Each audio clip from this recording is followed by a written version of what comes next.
USA, yeah!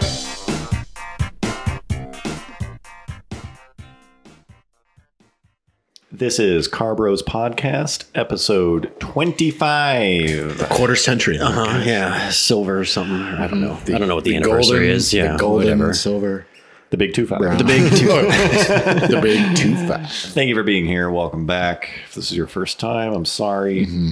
I just want to say another special thanks to Jesse Rice for supplying us with these Mike's Hard Lemonade multi-pack, which I made fun of initially because they were like super fruity, but we've now drank 10 of them. We're now 10 deep in these things.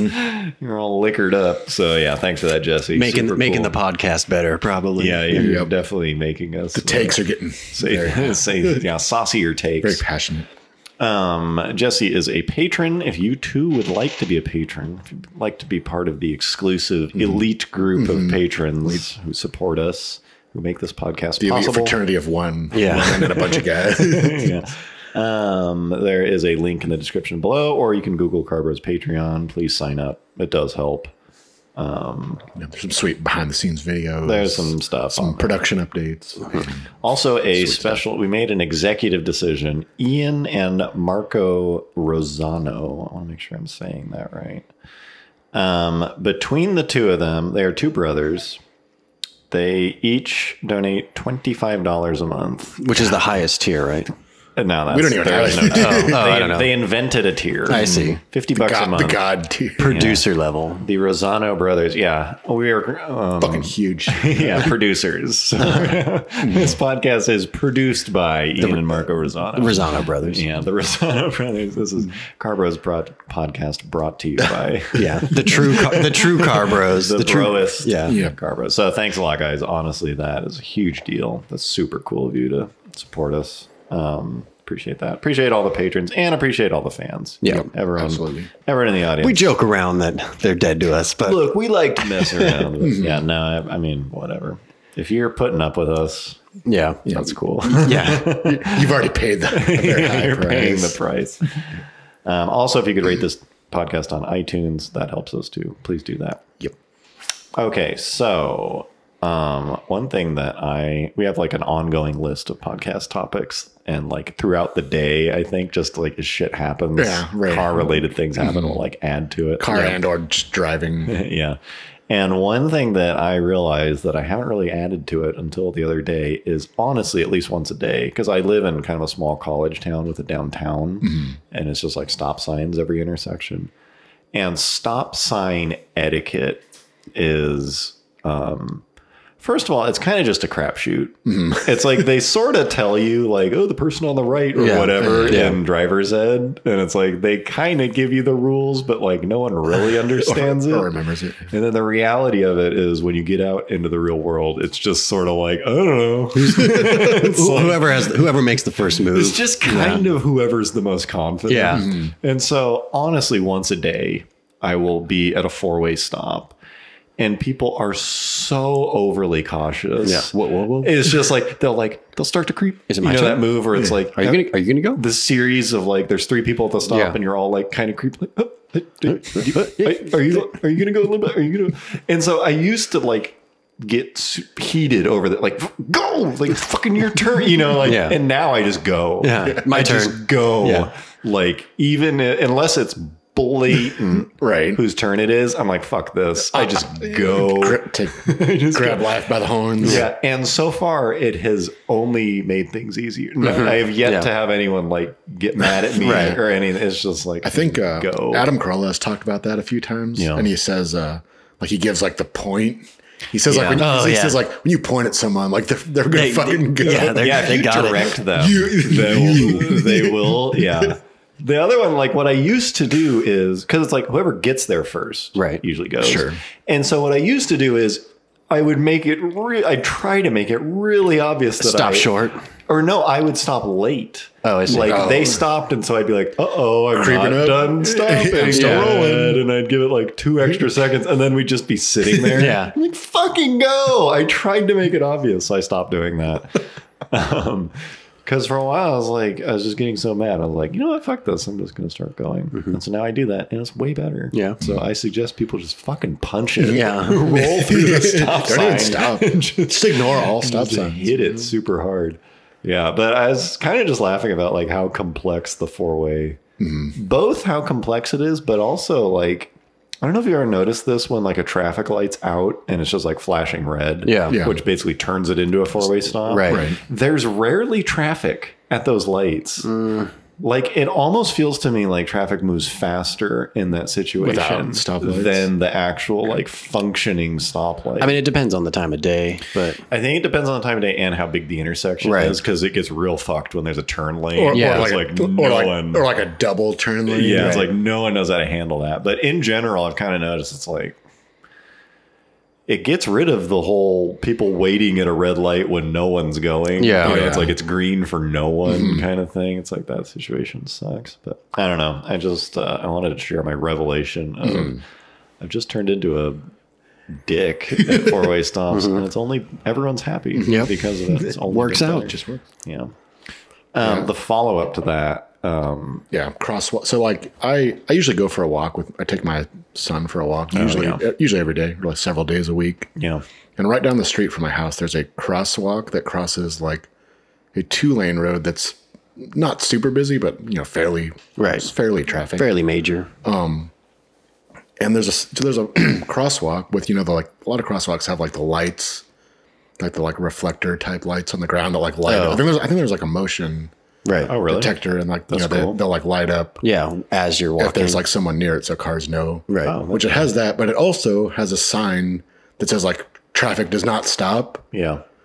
And so like it's the most like frustrating thing, because I'll go and I literally have no idea if a car is going to stop. Right. Because technically they don't have to. It's weird. Like why is it a crosswalk if they don't have to stop? I mean, I know it like you don't just walk out there in front of a car. Right. But I'll just sit there and like, is this guy going to stop? Yeah. Nope. This guy going to stop? And then like someone does, and like, okay, then I wave at him. Yeah. Right. And I'll get even worse, because someone will stop on one side, But not the and then I'll look on the other. There's like a bunch of cars that aren't stopping. Yeah. It's like I'm waiting, and this person is waiting. Yeah. Right. For these other people. He tried to be nice, but the other side's not going to stop. No, I'm not going to stop. Yeah, I've noticed that. And then so I give like a big wave, and then I like jog across like as quickly as I can. Just an awkward situation. And it's like I don't understand like the point. Yeah. Like people just ignore crosswalks. That one's tough. It's weird that it says traffic does not stop, because normally in that situation, like when those things are flashing, there's a sign that says like you must stop when these lights are flashing. Oh, really? Well, I mean the do not stop is like towards the pedestrians, like saying like don't expect people to stop. Yeah, right. Okay. Don't just run out there. Right.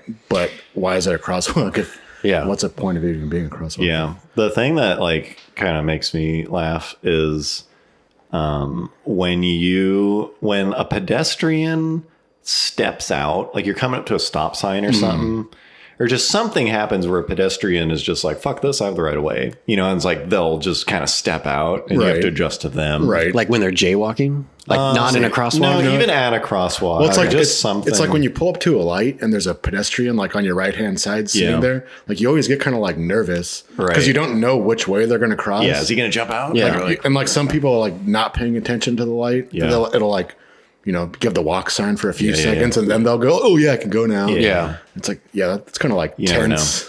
Yeah, I just, the part I like is either it couldn't apply to pedestrians, but really just any motoring thing. But it happened recently in a pedestrian situation for me where someone kind of like steps out in front of you and they're just like walking. You're forced to adjust to them. And you're just like, you motherfucker. You're just like immediately super pissed. Like, look at this. And then you're judging them. Just like, your stupid pants or whatever, Look at you not in a car. Look at this way he's walking. He's such an idiot or something. And you're just like heated, or like someone cuts you off or anything. And you're just like heated at them. And then they'll do any tiny acknowledgement. They'll turn and be like, oh, sorry. Yeah. Like, they'll give you like, oh, sorry. And you're just immediately like, oh, it's fine. Like, you're just like, you go from hating him to being like, oh, he's great. He's a great guy. He's just a normal guy. And so I noticed that happening to me where someone will if they ignore you, you hate them. Yeah.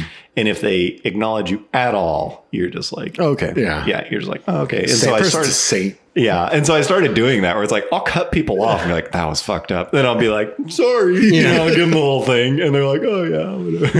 It's like, Do people do is like the hazards thing like common here? no, Where like you know, hit like your when head. you win a race. Yeah. No, like when that's the only instance. like when of someone hazards. lets you in and you like hit your hazards for like 2 seconds, like as a thank you. No, I've only seen trucks. Oh, I've always seen that as like a negative thing. Like they're like pissed off. In Japan, like everyone does that. Oh, really? Like like Yeah. if someone lets you in, Yeah. you just like hit it for like 2 seconds. As a I thank think you. that would be fine. I think there is room, honestly, for one more level of communication in cars because all you have is the horn and like your brights, Flashing the brights, yeah. I think they need a thank you light, or something like a green light, right, or something. There needs to be something more. Yeah. I also on that note, I also think there should be like two. Is there certain cars that have like more than one level of brake light? Oh, you know what? I think some European cars, if you like stand on it, they flash. There should be like, or they'll start the hazards for you. Or yeah, something. like, because it's so like when people just like hit the brake to like scrub off a bit of speed. Yeah, they tap the brakes and you can't tell. And you're not telling like, wait, is there like a car stopped in front of this person? Right. Or are they just bad at driving? Yeah, variable brake lights would be a helpful thing. I don't know. It's like there was the norms of how a car can communicate, which is like brake lights, turn signals, horn. Right. Yeah. And like that was established however long ago and it hasn't changed. Yeah. And I don't know. I feel like there's room for it. I'm surprised no one's like played with it a little bit. Yeah, maybe there. I feel like something about the brake lights I remember hearing somewhere. Yeah. I know when you stand on it, like a lot of new cars, like Coin said, flash the hazards. Or if you're like fully on it. Yeah. Yeah, panic stop kind of thing. Yeah. Interesting. I think, which is really funny in a track setting. Yeah. Yeah. Just saying like hazards all the time. I'm surprised no one's done like a messaging thing. Because like how often do you want to be like, fuck you, stop tailgating me? Like, Well, isn't California, they're testing or they did test like electronic license plates where like it's really? a digital license plate that you can like actually put a message on, like during an Amber Alert, like everyone's license plate could say like whatever the Amber Alert says. Oh, I thought they were testing that somewhere. sounds expensive. That Yeah, it sounds like it's not going to happen, but it sounds like more it sounds like a pipe distracted dream. driving. But I know I did read that somewhere. So Interesting. Here is something that happened to me yesterday Wait. that I thought was funny enough to bring up on the podcast. What? I was going to talk. I have a pedestrian story too. I don't care. Okay, I'm just kidding. It's your fault, Jesse. I know. Those mics are sitting deep. 4 hard lemonades deep. I think you're 5. No, go I'm ahead. almost ready for another one. Go ahead. Might have to take a break. So when I drive to work, like on my morning commute to work, it's pretty short, but there's this one pedestrian that I see all the time. And it's this dude who jaywalks with his daughter, like he's walking his daughter like to the bus stop. And it's the worst possible time because it's around a curve. So you can't. And so like it's a 2-lane road in each direction. And then there's like a center, concrete medium. Sure. And so like he jaywalks while traffic is going like 40 miles an hour around a curve with his So like, he just goes and doesn't actually know. if right. And he anyone's like, coming or and not. he never like looks over, like tries to alert people. He just like, and so like I'll be driving, like I'm the lead car. And then all of a sudden I'm like, oh shit. Like I see him from like a couple feet away and I have to like not slam on my brakes, but definitely brake. And I'm like, dude, not only are you jaywalking, but you're jaywalking with like your 8-year-old daughter who's like walking with her backpack. bold. Good Yeah. dad. Bold decision. But one more pedestrian thing. Do you guys get pissed off like when you're anywhere? Even like in a park? Yes. Do you guys ever get pissed off about Finally, anything? content I can relate to. But like even just in a parking lot and like someone like you'll see a pedestrian and like acknowledge them and stop so they can cross in front of you, and they don't even make like the slightest effort to like speed it up a little bit. Oh, yes. When, Yeah. like like a total able-bodied Yeah. guy or They woman. just mosey on. And they just act like you're not even there. Yeah. I feel like I used to be a more patient person. And honestly, it's like once a day I get mad Yeah. at someone doing something like that. Yeah. And it's usually a speed thing. It's like once a day I'm like, fucking go Yes. to somebody, Yeah. whether it's a pedestrian or another car. or just something. And I'm not even in a rush half the time. Yeah, I'm not. I'm not. It's just like, what are you doing? It's weird. Yeah, We like, could be going faster. like Yes. every time I've ever crossed a street or parking lot in front of a car that is I know is waiting, I always at least like power walk. Yeah. Like, thanks for You stopping do the like for me. courtesy, Yeah, like you do- the yeah. two-step Yeah. shuffle thing. But then other people like they will. It's almost like they slow down. Like I made you stop. I don't have a car. Yeah, there's one where I wonder how long we can complain about pedestrians. There is another one where like four-way stop, pedestrians on the other side. Yeah. And you start to go and then they start to walk. Oh, yes. And so you're like floating in the middle of the intersection now, kind of waiting for them. Right. And they don't speed up. Yeah. It's like, They know that you're putting you it out know there. I'm here. Yep. You're not looking. And it's like, I think in their minds, like, I'm going to go my speed. Yeah. I'm going to speed I'm going to go. It's like, Yeah. And I'm not talking about like someone like walking a kid or like an old person. Yeah, right. no, they're just cruising. Just like, I don't care. Yeah. Yeah. It's almost like they take joy in it. Yeah. But then I have to say, a lot of times when I'm a pedestrian, I do that shit. It's like, fuck that. I'm the right away, motherfucker. I'm just like cruising. It's like, honestly, it's like almost every time, I'm just like jaywalk. I don't care. It's like I'm like the biggest offender. Right away. What are you going to do? Hit me? Yeah. It's like, I would like murder myself. The shit I pull off. Yeah. Solid. So when I think it was 2 days ago, I was out to dinner, and I don't know if this has ever happened to people, but it's like you'll be in a group conversation where you're not with car people. You're in a group conversation with just like your friends, but they're not that into cars. Coworkers or something. But then like the topic of cars comes up. And so it's like non-car people plus you talking about cars. And it's like almost always you end up just like being silent. Yes. Because you're not, it's just like, I'm just gonna let this go. Because like the things you would say, you would just Be lost. They would be lost on them. well, and you just look so your social status. You sound like a dick. Plummet. Yeah. And they'd be like, oh yeah, like my wife's got a whatever, and it's pretty peppy. You're like, oh yeah, the like iron block, like, oh, that piece of shit transmission. You know, it's just like. you just can't touch the subject. That happens to me all the time at work when like I'll overhear two coworkers talking. Like I'm not even part of the conversation, but I'm hearing them, and I'm like, part of me, like there's times where like I'll stand up and like start to talk, and I'm like, no, I shouldn't. Yeah. Like, no, man, reel it back in. There's no end game where they're like, damn, John's a really knowledgeable guy. And I'm glad that he educated me on the trim levels of my wife's like Sienna. I'm glad he eavesdropped on my conversation. Yeah. Like, actually, it's impossible to have a moonroof and leather on that model. So I don't know what the fuck you're talking about.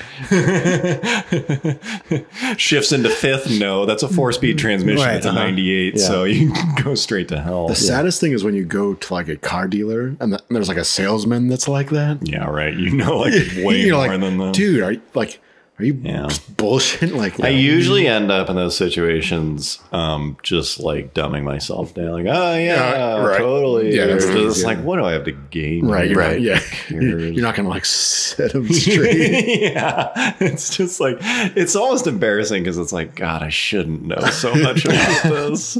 It's like, I'm just not going to speak. Yeah, I thought that was funny. It was happening the other night. Someone was talking about electric cars or something. And I was just like, nah. I'm not going to touch that. I was like, yeah, they're peppy. Like, cool. Two things that I wanted to talk about before we move on to our main topic. And both of them, I guess, have to do with Tesla. Shocking. Haven't I told you? What are your thoughts on Tesla? Elon Musk, great guy. Yeah. One of them was someone made a comment about autopilot. We had a Tesla episode. Oh, that's right. 3 or 4, or 5 episodes ago or something. Yeah. And he was like, you don't understand how, like, what a big deal autopilot is. And we didn't really touch on autopilot much in that episode. And here's my take on autopilot. Because just based on its description, it sounds like something I would not use. Like any of that auto driving I don't need that shit. Yeah, it's like, cruise control maybe. But the reality is I drove that car for about 200 miles to get here. Yeah. and I used autopilot like 97% of the time. Yeah. Because it's like a button click to turn it on. And it's not like you turn it on and then you like do a crossword puzzle. You're still driving. Yeah. It requires your attention. Well, the 3, it requires your hands on the wheel. All of them do. Oh, all of them do. Okay. I thought the S and X did. I think there was a time in that company's history where they didn't. But then they were like, Don't quote me. And then they, through software, reeled it back. Because they were like, wait a minute. Because people were like sleeping. Yeah. And it rarely made a mistake. I think it only made one mistake. And if you're like techie enough, you can kind of see when it's going to fuck up. You're like, oh yeah, like this truck's doing a weird thing. Yeah. Like, I don't blame it. But for the most part, it was very reliable. But my takeaway now is it's not like put the car into self-driving mode and then like sit back. It's more like you still think you're driving, but you've got like a buddy in the passenger seat who has his hand on the wheel and controlling the throttle and and on the brake. brake. Yeah. It's like, Somehow that's working. Yeah. I got this, bud. And so it's like you still are paying attention, but you know how like just every once in a while you'll like glance at your phone or something and you kind of like cross into the other lane or just some stupid thing. It's like that doesn't happen anymore. Yeah. Because you just have a buddy there who's keeping the wheel straight and keeping you centered. But you still have your hands on the wheel. And so it's like you kind of think you're driving, but you're just not. So it makes it way more mindless, but it lets it be mindless. Yeah. Because Safely mindless. Safely mindless. Because most driving is mindless anyway. Whether or not, you're going to kind of daze. Sure. You're just going to sort of pay attention to their shit. Right. And it just removes all of that. Whoops. Like that kind of like, whoa, shit, whoops, or whatever. And you can just like, you know, you still check your phone, but you feel like slightly less scared about it. So like that's my takeaway on that is it's actually whatever this stage is really nice because it's not so perfect where it's like, yeah, you never even touch the wheel. Right. It's just like a little helping hand. Yeah, you've got like a buddy. It's more like a co-pilot. It's like a co-pilot than autopilot. Yeah, it is not. They're not yet at autopilot. Copilot by Tesla. Yeah, it seriously feels like Copilot. Where we going today, it's like, boss? if you're on the highway, why wouldn't you have that on? Yeah. Right. You know, it's not like, no, I have the connection. I really love to have my foot frozen in the pose at like 73 miles an hour for 2 hours. It's like, no, you just immediately use it. I did think that was pretty cool, but I also, part of me thought like, it's not that much different than what gas powered car, like, you know, what the Jeep has or what anyone else, you know, like the radar cruise control. It's just that plus steering. Well, yeah, but even like it has the lane departure. Like if you start to veer out of your lane, the car corrects itself. The Tesla, you could actually like tell it to change lanes. Oh yeah, if you put your turn signal on, it'll change. That one was a little gimmicky. Right. That one, it's just like a more sophisticated co-pilot than like what other car, like even they've all Teslas have got it. Yeah. So I don't know, that made me a little more positive actually using it. And his comment was like, because we compared it to an M3. Yeah. And his comment was like, rarely do you access the performance of an M3 day to day, but every day you use autopilot. So it's a way bigger, therefore it's a way bigger deal. And I was like, I don't know what, that's an argument, I guess, but autopilot isn't really exclusive to Tesla. Yeah. I mean, as John just said. Right, yeah. I mean, it is more sophisticated because it has like multiple cameras rather than just one camera. Yeah. It did make me like it more because I used it quite a bit on the highway. Just like, like it's an extra safety measure. Yeah, that's the one thing of all the cars that I've changed. I've yet to have a car with any of that stuff. Yeah. I'm assuming the next car that we get will probably your family car. That shit's probably like standard on most cars. Yeah, it's getting pretty common. Yeah, I welcome it. I'm liking it for now, at least whatever level it's at right now is good. Anyways, so the other thing I want to talk about that I forgot to mention when we talked about it was honestly one of the most impressive parts of that car. And I don't know if the other Teslas are like this, but I assume they are.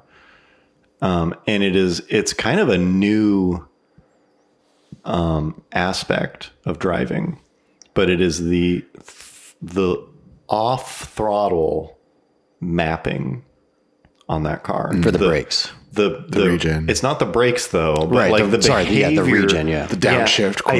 I think it needs a new term, unless there is a term for it. But it's like the throttle lift, like the lift mapping of that car is phenomenal.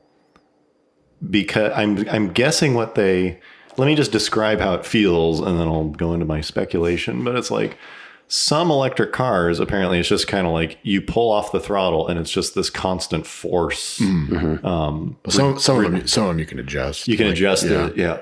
It's just this like regenerative, when you lift the throttle, they regenerate the battery. It's like as if you're driving a car in like second gear. So like as soon as you lift off, it will turn the electric motors into generators and you will decelerate the car and regenerate the batteries at the same time if you've never driven an electric car.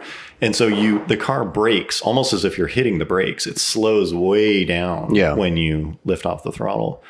But they have programmed that lift mapping in such a way where it feels so natural. It feels like it can predict like what you're trying to do. It almost, I don't think it predicts though, but it feels like it is. It feels, I think what they did is mapped 1,000 different braking situations and like average them and smooth the curves. Or they looked at how you'd be applying it first. Maybe because it's also speed dependent, but it's just like, it's hard to describe, but it is so well done. When you lift the throttle in that car, the way that it decelerates is so well programmed. It is honestly shocking. It's honestly one of the most enjoyable. That would probably be the funnest thing about driving that thing on the track is to see how that works in that situation. Because it's actually pretty good. I mean, not that we drove it hard, but it's like you can come into a turn pretty hot and just lift the throttle. Yeah. And it'll do what it needs to do. It will decelerate as if you applied the brakes, but not only as if you applied them, as if you applied them smoothly, but appropriately, like some perfect downshift. Yeah, it will break it.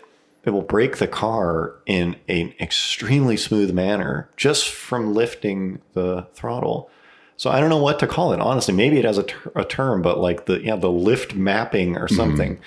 The throttle is one thing. It's just kind of like make it really responsive and make it react to your foot. Yeah, it's an electric motor.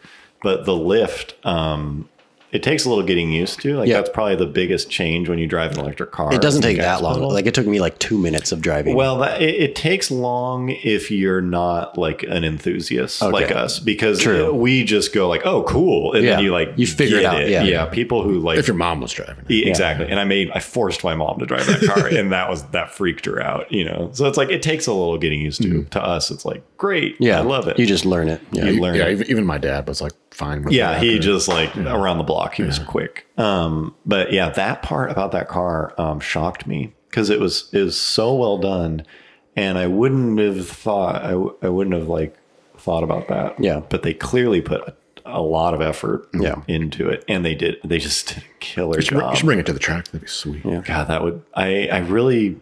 Except for the logistics of having it. If there was a supercharger at the track, then it'd be fine. Or even one like 10 miles from the track or something. Yeah. There might be. I don't know. Yeah, I don't know. I bet that stuff will get polished out. But yeah, you learn because you don't like fully lift off the throttle. You don't. You like partially lift and the car starts to brake. Because if you fully lift off the throttle, it brakes really hard and you'll end up stopping before you want to stop. Like if you're coming up to a red light or something. Yeah. And so you like just learn, you're like, okay, I'm going to slightly lift. And the car starts to brake, and then you don't even need to apply the brakes once you get good at it, unless it's like an emergency stop. Yeah, you end up only applying the brakes in like the last 5 feet. Yeah, because it won't stop the car. Right, it keeps rolling it. Yeah, but yeah, I honestly, it's so well done that it's hard to tell what it's doing. It's so intuitive that it's hard to know. It's like, unless you could see the code, it's like you can't really tell. Is it a constant thing, or does it change depending on the situation? Right. But yeah, it's like, I mean, honestly, like if anyone owns a 3 or has driven a 3, I'm curious to hear what you think about that. But that was probably one of the most surprising and one of the most impressive. I mean, not one of the most impressive given everything else, but it's kind of like a little sleeper. Right. Yeah. It's not talked about a lot. It's not talked about a lot, but it is crazy well done on that car. So I just want to bring that up because we had that whole episode and I felt like those are kind of important parts of the car that we didn't talk about. The brews were flowing too much. We forgot some aspects. Well, that was a saucy podcast. Okay, here is probably the main couple topics rolled into one topic, but I was just thinking about the other day. Oh, you know what did this is I was watching Mad Men, and it's this awesome show that is based in the like 50s, 60s, and they cover the Jaguar E-Type being released In America. in America. Yeah. And it's like this big deal, and it's beautiful. You know, it's like they shot that show in like 2010 or something. Sure. And so clearly they found some like concourse level to pretend like they're brand new E-Types. But it's such a good looking car. It just made me realize like, fuck, if you bought that thing then, couldn't you could have just owned it for 50 years And just waited. and just enjoy. Well, no, I mean, just enjoyed it. It's like, it's gorgeous. Yeah. It's fun. I wasn't going to get out of date. It's kind of a timeless car in the true sense of timeless, where it's just like, it's enjoyable. You bought it brand new. It's enjoyable and you enjoyed it, and it never really gets old. Obsolete. Yeah. Yeah, it doesn't really get obsolete. And it made me think like, are cars still made that way? I don't.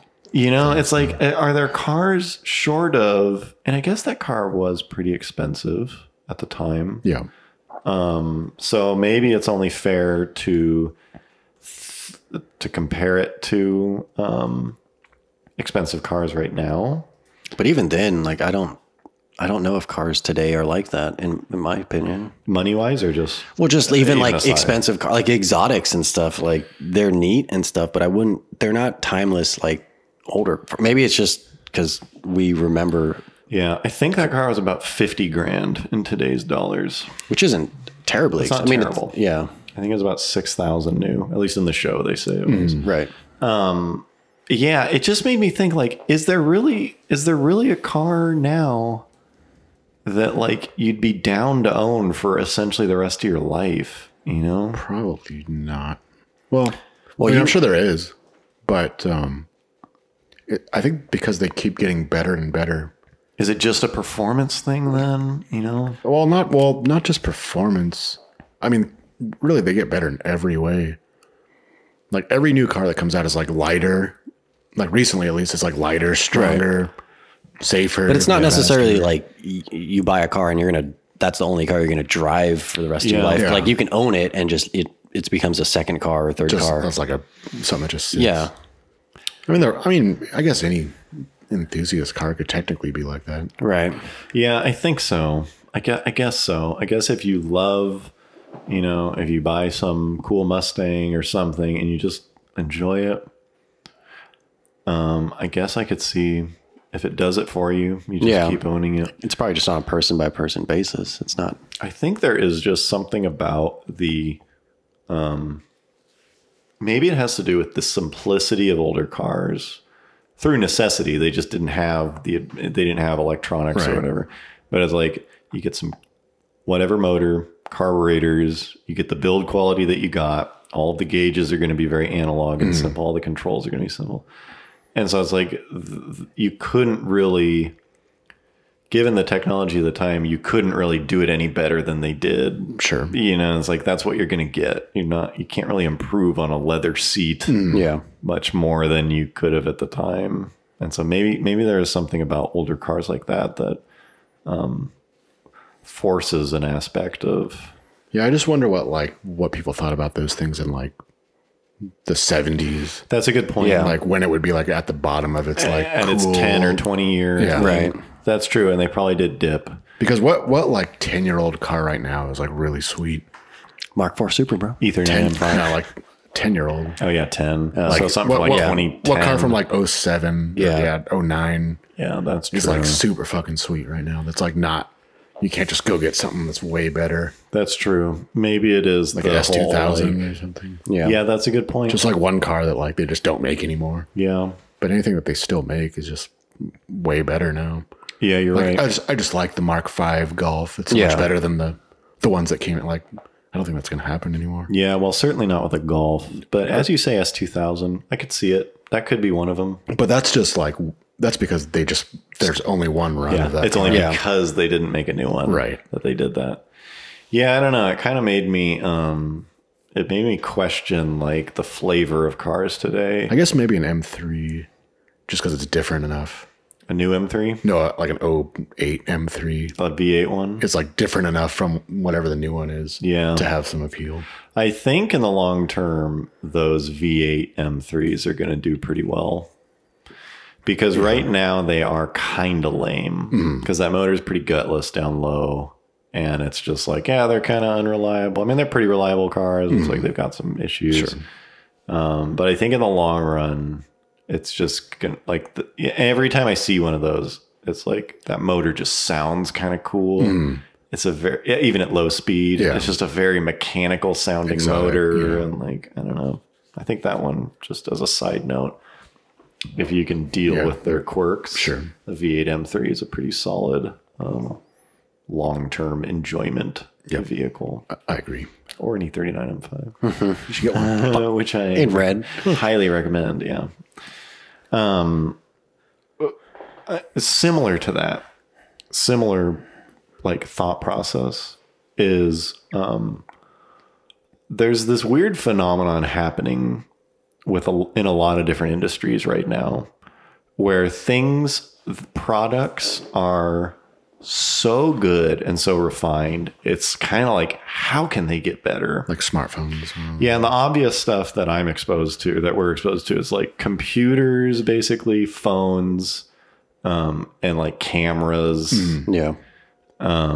And it's just like how they can't get how many more megapixels, it's like, there's nowhere left to go. Like how much better can you make a 5-inch phone screen? Yeah. How much better can a phone really get? How much faster can a computer really get? How much better can a camera really get? They're all kind of maxed out. Seems like it at least. And it seems like it, at least in our current, like even like Apple, they say they're not selling as many phones now as they did like in 2015. Yeah. And like given their current whatever paradigm, like how much better can it get? Right. Like where can you really go from here? And it feels a little bit like cars are hitting that too. Because it's like, at least with performance, it's like, dude, how much faster can they get? Yeah. Like, really realistically, I mean, a fast car right now, depending on your experience of what you've driven, a fast car by today's standards is painfully fast. It'll like hurt you. It will hurt you. Yeah. You have to decide if you're feeling well enough. To be submitted to the G-forces to floor it in that car. It's like they're so fast. Or even to like take an on-ramp hard. Yeah. Like, if you're healthy enough to do it. So it's like a fast car right now, if you want to like drive it pretty hard, you're going to drive like 4/10 and it's going to be like way faster than it's like, do we need even faster cars than this? It's like, what's the next generation got? Even faster cars? Right. The funny one that's kind of like really bringing that to a point is like the Tesla Roadster. It's just like so over the top fast. Yeah. Where it's going to be like a high 8-second car in the quarter mile and like a 2-second 0 to 60. It's just like, well, we've kind of talked about that whenever that thing, well, based on the specs that they've given out, like that thing kind of becoming like the ultimate like tool car. You think so? I think it's gonna be amazing. No, I mean the car will be technically amazing, but like it's not gonna be that expensive. And it'll be like as fast as anything that's ever like the kind of people that are gonna be like rolling around in those. Check this out, like just. The kind of people that are just crashing. You think off Tesla owners are bad now? Yeah. Just imagine like Silicon Valley when those things are like, it's gonna be a death trap. Just like dude off the road. Dude like flew off the freeway going like 200 something miles. Lost control. Yeah. But it kind of made me wonder like because a car is not an iPhone.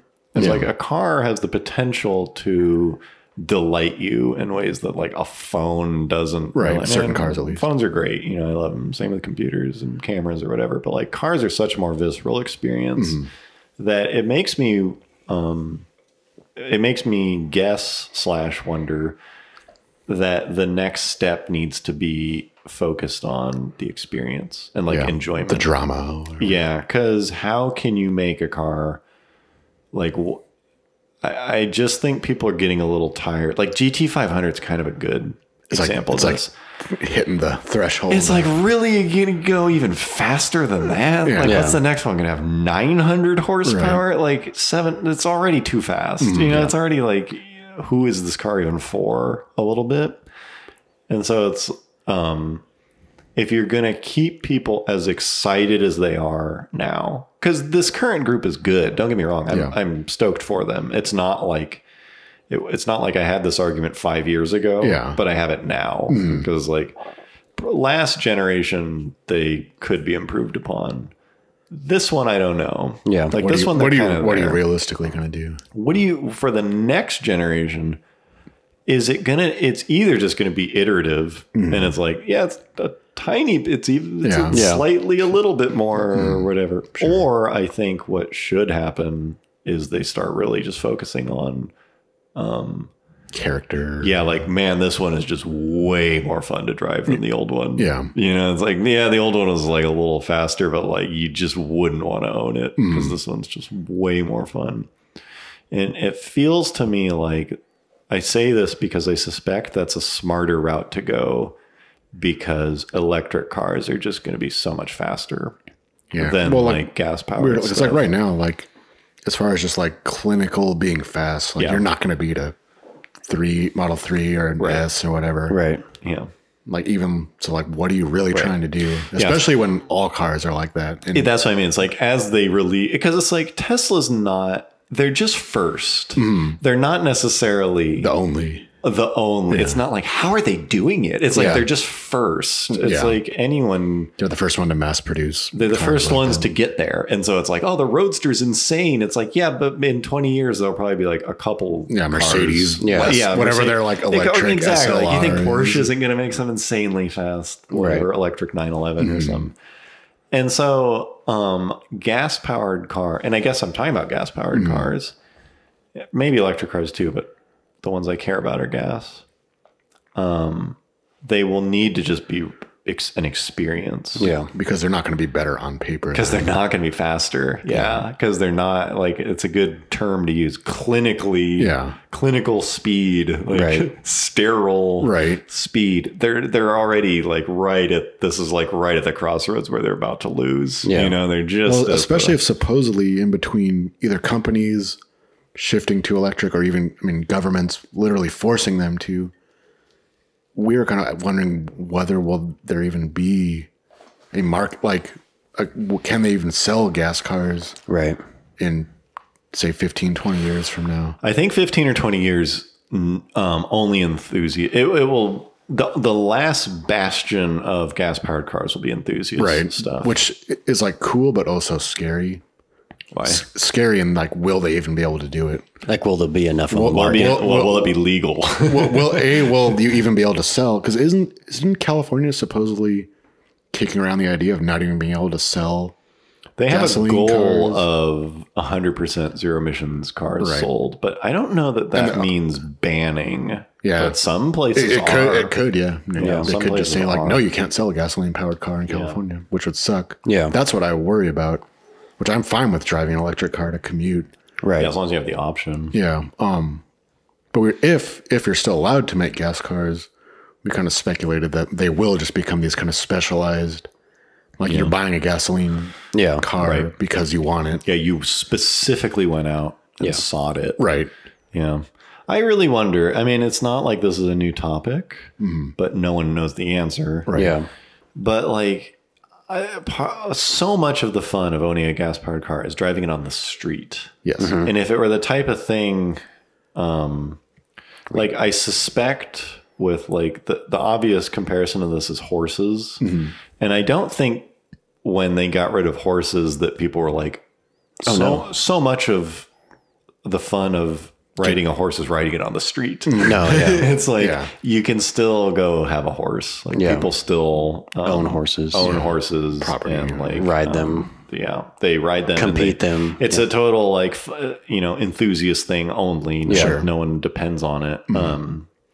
But if gas powered cars got to the point where it's like you can only drive them on a track, it's like that would suck. Yeah, because the fun part is pulling out of your driveway and screwing around your neighborhood. Not like I'm going to go to the. I got to tow it to this track. Yeah, I'm going to go make a day out of it. So I hope there's totally a way for it to end up good. Yeah. There's no reason to ban gas-powered cars. Like, they will just naturally go away. They'll become specialized. They will just naturally become specialized. So I hope there's nothing where it's like they make it illegal or something, because that would be so stupid. I'm worried about that, but I don't know. I wouldn't be shocked. That's the thing. There's no reason for it to happen, though. It'll just naturally happen. It's just kind of like how we talked about how there's no reason to have to smog a 1982 car in California, but you still have to. That's a good example. There's no reason why they would stop rolling back smog laws, but it's like they did. Even though and they show no sign of there's no lighting up.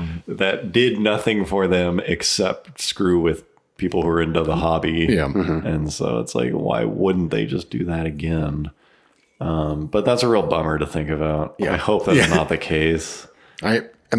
Supposedly California is the one that leads the way. Yeah. So if they do it here, like, why wouldn't they? Like, you can still buy like a sweet Mustang in like Texas. Yeah, that would suck.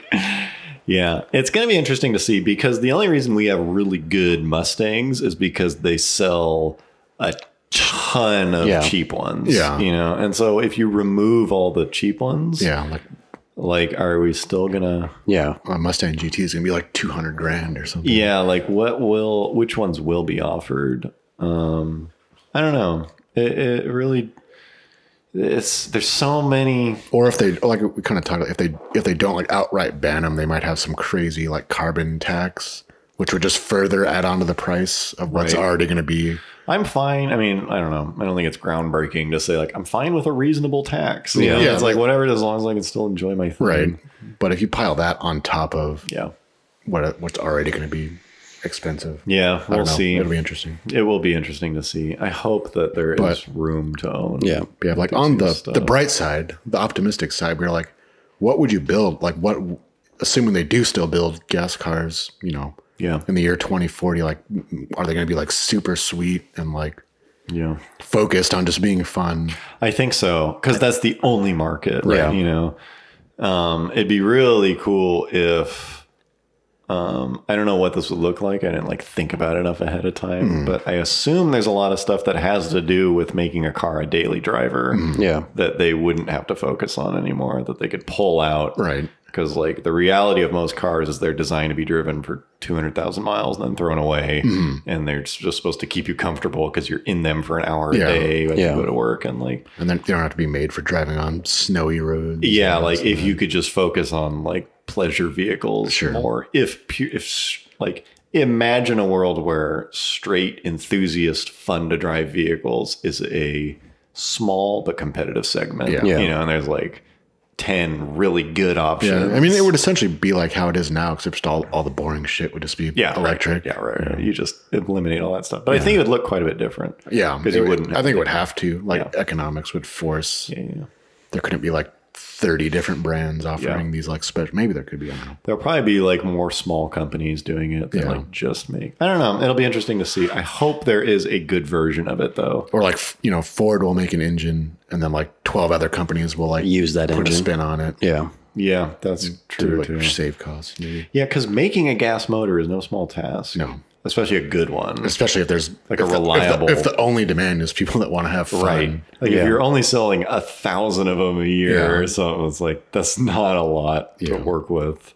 You're probably not going to get like a $30,000 Type R. Right. Or something, like we've got it pretty good right now because we're subsidized by millions pedestrian of cars. Yeah. And so it's like, what happens when that goes away? I don't know. This is certainly like a common topic to talk about, but it's coming up. It's coming up. I guess in the meantime, we just get to enjoy this like golden, freaking golden era of cars right now because they're so good. And it's just like, they just keep getting better. I mean, we're expecting every time a new car comes out, we expect it to just be amazing. Way better. Yeah. That's like, that wasn't always the case. We were just desperate for anything good. And now it's just like, they're so good. Too much. This current era of cars, this like plus 5 years to minus 10 is going to be so good in like 10 to 20 years. The like used cars from this era. Yeah. There's just so much good shit. Well, I guess that'd be the other interesting thing is if gas cars are banned, like what happens to all the used? Yeah, they couldn't. Do they go like? Well, I mean, not banned, but I know like, you mean, like if they right. stopped selling new ones, Right. like what that would mean for the old ones. Yeah, get them now. Yeah, whether they become worthless or like super valuable. I would assume. Yeah. So probably one of those two. Yeah. Yeah, either going to go to zero Yeah. or Or, a million. Yeah. Retire selling your Type R. Yeah, hold on to it. Yeah. Speaking of cars you can own for 30 years. Yeah. Yeah. Okay, so you'd written something on the topic list about Guy Fieri. Well, story. as in the past couple episodes, we've had a food related topic to, end to it- to end- close out. yeah. But I thought for this one we could tell our Guy Fieri SEMA story. What is the story though? You just mean like seeing him? I remember there? it. Well, it was kind of interesting because for if you haven't seen our SEMA video, Oh yeah, SEMA. our video, which was shot in 2015. Man, those are the days. So it's Yeah, get drunk at SEMA. Shit goes downhill. almost 4 years old. Yeah. It's a dumb video. But we went into that video with basically no plan. Yes, Except to make a dumb SEMA video. I remember that. And That video was influenced by PewDiePie. was it? Yeah, because I had not. I remember seeing his stuff for the first time. Not that I'm like a fan, but I was like watching a few of his videos. Sure. And it exposed me to the vlog format. Oh, right, Of right. like, hey guys, like being Yeah. kind of like not being in character, even though Yeah. we were in character. Yeah. Right. But like not being a character and just Sure. kind of talking to the camera. Right. Because before that, I mean, that was only like our fourth video or Yeah. something. But before that, like characters and like a story. Right. Sure. And it was like, man, what if we just made a video where like it's like a vlog Yeah. or something? Yeah. Walking around. Even though that was not a new concept, but it was from watching his videos. Interesting. That like that came up. Yeah, so I think I remember it's like towards the end of the show, and SEMA has like, at least at the time, I don't know about now, they have like celebrity guests will appear like in the booths, Right. like come see whatever, signing autographs in our booth. Right. And I remember one of our friends' wives one of our friends who works for I remember that. company was there, and his wife, who we know, I was like, hey. she was like walking around. And like he had to like be in his booth, so she's like, "Oh, I'm gonna walk around, like look around with you guys." And then she was like, Yeah. "Oh, do you guys know that Guy Fieri is gonna like be Yeah. something?" And like she was like a big fan. Yeah, she was, like, all about She's it. a fan of Triple D. Yeah. But Coin had like never heard of him, right? You had literally Never even heard. I had no Yeah. idea who it was. the fall of 2015. Coin literally had no idea who Guy Fieri was. Had he been around for a while before? Yes. this? Yeah, probably at least okay. like 5, 10 years, yeah. They had to like show me a picture of him on a phone as did- if that was gonna like Yeah. spark my memory. It's like, no, I don't know who this Yeah. is. So, anyways, Ashley, my friend's wife, she like wanted to meet him. Yeah, And, that's right. and we were like first remember like we were like trying to like find out like wait which booth is he gonna be at? Yeah. And then like some like girl wearing like half a shirt, she's like, Guy Fieri's gonna be here, and I was, oh, this is the place. Yeah. So we like waited around a little bit for him. There wasn't that many people there. Yeah. And then like he showed up, Yeah. and we were like trying to like figure out like What you wanted him what to we should- do. like if he would even what like, he should say. be in the video. And what do we get him to say? Like, These guys are inappropriate. Yeah, we wanted him to say like, "Whoa, that was real." Like the joke was, like, that way out of line. Yeah, the joke was that I said something like really gross or something. Like, "Whoa, man, you need to like scale it back a little bit." yeah, and he was a good sport. He was such a good sport. Yeah, he ended up great. saying just like this guy's inappropriate. Well, wasn't he like? He at first he was kind of hesitant because he's like, I don't know what is this Yeah, for? he was. Yeah, and he shouldn't have done it. Yeah. Yeah. Totally. He was just like, "You guys are gonna get me in trouble." Right. Yeah. And it was just Where is this gonna be and what do you want me to say? man, Yeah. just So, say it. so basically, the point is like Guy Fieri is actually a pretty cool guy. Yeah. Yeah, he seemed like people like to like make fun of him. Well, the best is he's like, if you look at that shot, he's walking around drinking a Coors Light. Yeah, he's like out of the can. He's like the or most something. like laid Yeah. back, Yeah. and he's Yeah. like super cool.